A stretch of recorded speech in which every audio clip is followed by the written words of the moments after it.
ఉన్నాడు కదా 10 ఏళ్ళు.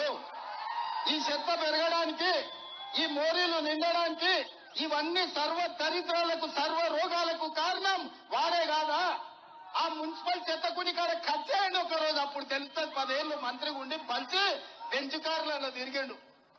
ఇవాళ బెంచ్ కారు పంచర్ అయి చెట్టుకుపోయిందని ఆటోలలో అసలు ఏం భాష అండి మీది?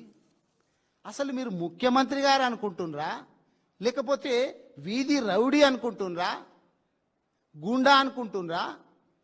మొన్నటికి మొన్న జూబ్లీ హిల్స్ నియోజకవర్గానికి వచ్చి మీరు ఇట్లా కాంగ్రెస్ పార్టీకి ఓటేయకపోతే మీకు సన్న బియ్యం బంద్ చేస్తాం, ఫ్రీ బస్సు బంద్ చేస్తాం. నీ అయ్య జాగిరా బంద్ చేయడానికి? నువ్వు ముఖ్యమంత్రి అంటే నీ ఇంట్లోంచి తీసుకొచ్చి పెడుతున్నావా? ప్రజలు ట్యాక్స్ కడితే ప్రజల నుంచి, రాష్ట్రం నుంచి వచ్చినటువంటి డబ్బుతోటి కదా నువ్వు పథకాలు పెడుతుంది. నీ ఇంట్లోంచి తీసుకొచ్చి పెడుతున్నావా? అసలు నువ్వు చెత్త, నీ మంత్రివర్గం చెత్త, నీ బుర్రలో ఉన్నది మొత్తం చెత్త.